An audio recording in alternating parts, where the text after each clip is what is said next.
TV ni Brother Javen. Ayaw mo ba sa?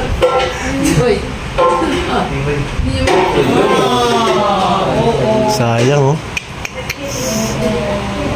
Stop! Oh my God. He's gonna flip out. Okay. No. Okay, no. Stop! You're running a new one? No, right now. It's done. Don't do it. Stop. You're running a new one? Stop! Try bringing more. No! That's smooth. No! That's smooth. No, that's smooth. What is it? Go get a broom and clean up and your butt. Yeah? Why are you doing that?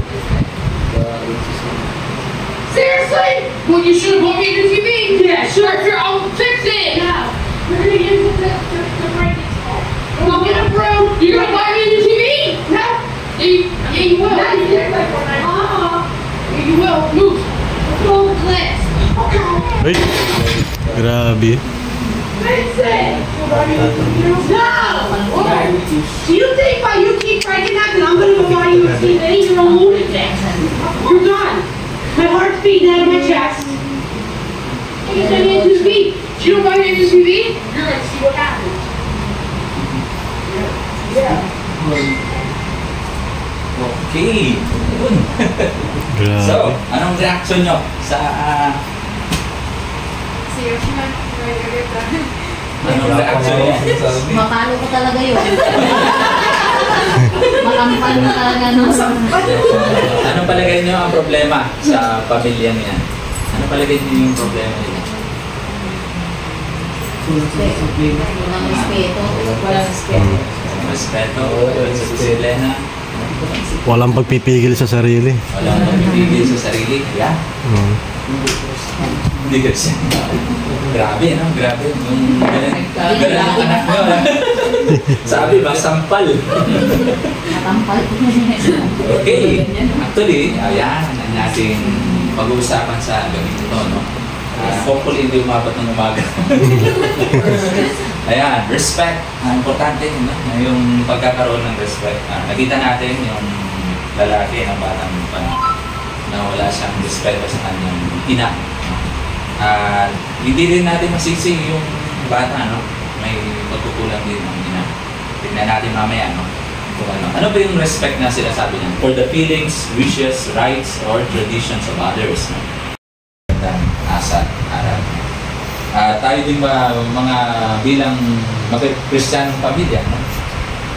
Ito ay isa sa mga mission natin, no? Na ang ating mga anak ay mapalaki natin sila ayon sa disiplina at katuruan sa Panginoon. Ephesians chapter 6 verse 4, sabi niya, Fathers, do not provoke your children to anger, but bring them up in the discipline and instruction of the Lord. So, disiplina, nandyan yung training, nandyan yung correction, pag sila nagkakamali, no? Nandyan yung parusa, para alam nila na hindi na nila ulitin. At the same time, nandiyan yung instruction, yung pagtuturo. Minsan, ang kulang sa atin, no? Ay puro tayo, sa mga magulang, ay puro lang, no? Instruction, tinuturuan lang. No? Pero, tinaturo, no? Tinuturo. Pero, gusto kayo, ako mo kay ganyan. Yun yung paraan ko talaga na gusto kong matutunan nila na marunong silang magmano. Marunong silang, kasi yung respeto na yan ay noon yun pa yung kaugalian talaga natin nung una pa lang tamang kaugalian sa pagrespeto sa kapwa lalo na sa mga nakakatanda talaga yung pagmamano yun ang lagi ko iniruman sa mga pagmamano remind palagi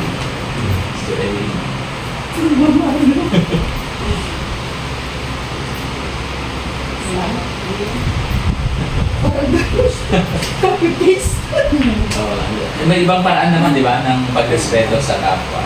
Kaya pagrespeto sa magulang, pagrespeto sa mga nasa otoridad. Paano tinuro? Marami pa. Yung pagsunod nila sa mga utos. Yung utusan sila na ako na lang magdagdag. Pwede naman. Pwede naman. Yung ano ka, yung pag sabi ka ng magandang gabi po, karambol. Iba din kasi yung pagmamano, iba din. Pero yung pagsabing dapat may po kung sa Tagalog na ano talaga, kailan, di mo wala ng po. No? Yung isa din sa ano yun, pakita ng respeto yung sabi mo. Lalo na't yun din ang sabi nila na dapat daw ano ba, nakasalubong mo yung matatanda kahit hindi mo pa kano-ano. No, kahit hindi mo pa kano-ano, basta nakita mo matanda. Magandang umaga po. Magandang po. Kasi parang kung matanda ka na rin, no? Tapos hindi ka tinupo ng mga bata, parang hindi maganda eh. Iba rin ang dating eh. Ano ako doon, paano kung yung batang mahihain katulad ng halimbawa ni Adi? Pero kailangan natin ito. Kailangan natin ito. Dead na talaga siya. Si Adi. Oo, parang walang kilala si Adi. Oo, walang kilala. Hindi mo alam kung ano. Actually, ito yung purpose ng pag-Bible study natin. Turuan natin sila. Paano Pero lumana. kung ang personality talaga niya mahihain. Hindi naman. Hindi, mali talaga yun. Oo, ganun. Values are one.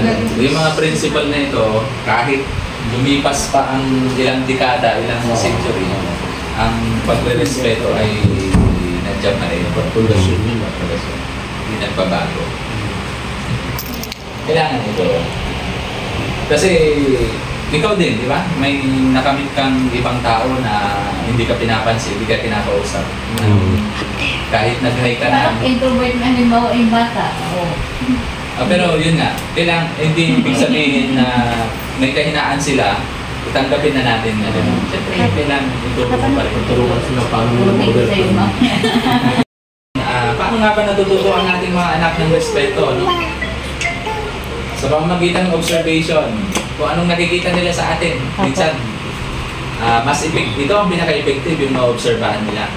Effective din yung instruction, tinuturuan natin sila. Pero kung hindi naman nila nakikita sa atin, hindi lang yan, no? Pati ang magulang, dapat irespeto din kanilang mga anak. Then, kinakailangan may respeto din sa magkakapatid. No? At kung nagawa natin lahat ng mga yan, yung respeto natin sa mga tao sa labas, sa loob ng iglesia, sa loob ng paaralan, ay susunod na lang yun. No? Kaya sa loob ng tahanan talaga nagsisimula yung pagtuturo ng respeto. Bilisan na lang natin to, no? Kung ano yung mga sinasabi ng banal na kasulatan, yung pagrespeto sa inyo na mag-asawa. Dapat sa mag-asawa pa lang, mayroon na yung respeto. Ephesians chapter 5:25. No? Husbands, love your wives as Christ loved the church. Na kung saan binigyan niya ang kanyang sarili para sa iglesia. Siyempre, number one, dapat magmahalan ang mag-asawa. Kung may responsibilidad ang mga asawang lalaki, ganun din sa asawang babae. Wives, submit to your own husband. Kasi as to the Lord, no? Parang sa Panginoon, yung ginagawa ng ating Panginoon, no? Na for the husband is the head of the wife, as also Christ is the head of the church. So, ano kaya yung church siya ang nasusunod kaysa si Kristo, no? So, hindi pwede, no? Ganon din, para may turo natin ang respeto sa ating mga anak. Unang-una, sa mag-asawa pa lang, kayong mag-asawa, ay may respeto sa inyo. Yung asawang babae, sumusunod, papasapit sa kanyang asawang lalaki. At yung asawang lalaki naman, pinapakita niya yung kanyang pag-ibig, pag-respeto sa kanyang asawang babae. Once na hindi nasunod yan, no? Actually, napakatalino ng Diyos, no? Bakit kaya binigay yan? Kasi alam natin na kapag hindi nasunod ng mag-asawa yan, ang asawang babae hindi marunong sumunod sa asawang lalaki, gulo. Diba? Gulo. Kung dalawa yung hari sa loob ng bahay, dalawa yung hari, yung asawang lalaki, saka yung asawang babae, gusto sila rin masunod. Wala. So, alam natin, no? Huwag natin, nandyan yung utos ng banal na kasulatan, utos ng Diyos, Dahil ito'y may magandang ano, nakaplano talaga yan. No? Nakaplano talaga sa Diyos. At ito'y may magandang resulta no? Pag sinusunod ito. So, nandiyan, ipakita natin ang pagmamahal sa isa't isa. No? Show that he or she is the most important person in your life. Sana mapicturean niya. Kaya, tama. I-print natin to. Pag i-print nga yun. Okay, tapos, nandito, spouse should avoid arguing in front of children. Ayun, huwag tayong mag-away sa harap ng ating mga anak. Tsura ko nga. Kung mag-away tayo, Hindi mo kami tago tayo doon sa kwarto, mahina ako na boses, huwag yung nakatago na sa kwarto. O kaya lumilipad yung... Lumalabas din yung in fairness sa amin, si tatay at si nanay, never ko silang nakitang nagbangayan. Nagsabunutan, no? Naglakasan ng boses. Ang nakikita ko dati, may galit na isa, tahimik yung isa. Pag isa namang galit, tahimik yung isa. Kung mga nagbibigayan sila. Ayan. Next, spouse should be very careful in the way they argue. Oh, hindi natin maiwasan, may pagtatalo tayo. Pero huwag tayong gumamit tawag nila dyan, mga salitang harsh words. At huwag tayong magtawag ng kung ano-anong pangalan. Ikaw! Ayan! Ano yung sinasabi niyo yung kwento ni Brad? Diba? Anak ka ng ganito. Anak ka ng tinapa. Anak ka. Hindi ka nakarampating. Ganyan, yung mga o kaya minamaliit mo yung asawa mo, ganyan. Wala ka nang naisip na silbi. Wala ka nang silbi. Tapos, meron din dito, ito, i-picture frame natin. Avoid complaining about your spouse to others. Ayun. Ayun. Huwag din natin, no? Huwag din natin complain na mag-complain tayo, pinocomplain natin ang asawa natin sa ibang tao. Nakakahiya din. Kasi pamilya mo niya, asawa mo yan eh. Dapat pinoprotektahan mo rin. Kasi kasiraan niya, Kasiraan mo rin. Tapos, sinasabi din natin ng message na, ay, itong asawa ko, hindi ka respeto. Kaya, hindi rin siya respeto rin ng iba. Okay? Then, demand your children to respect your spouse. Kung ikaw ay tatay, pagalitan mo yung anak mo pa, ina, pagalitan mo yung anak mo kung binabastos ang kanilang ama.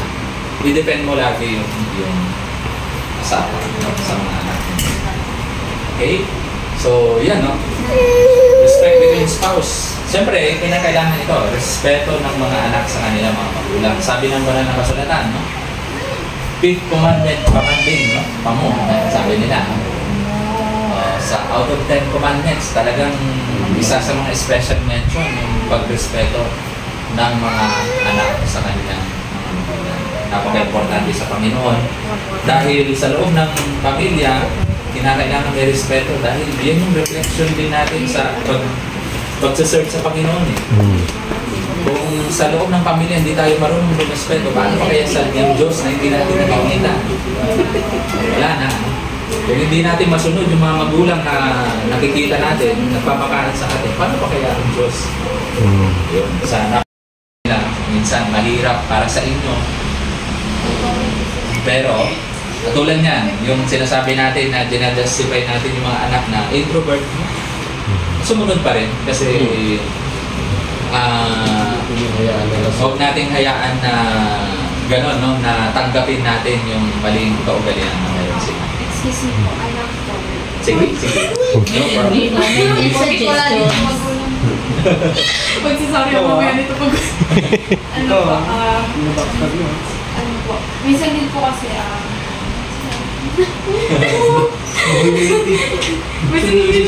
Minsan. may ano din.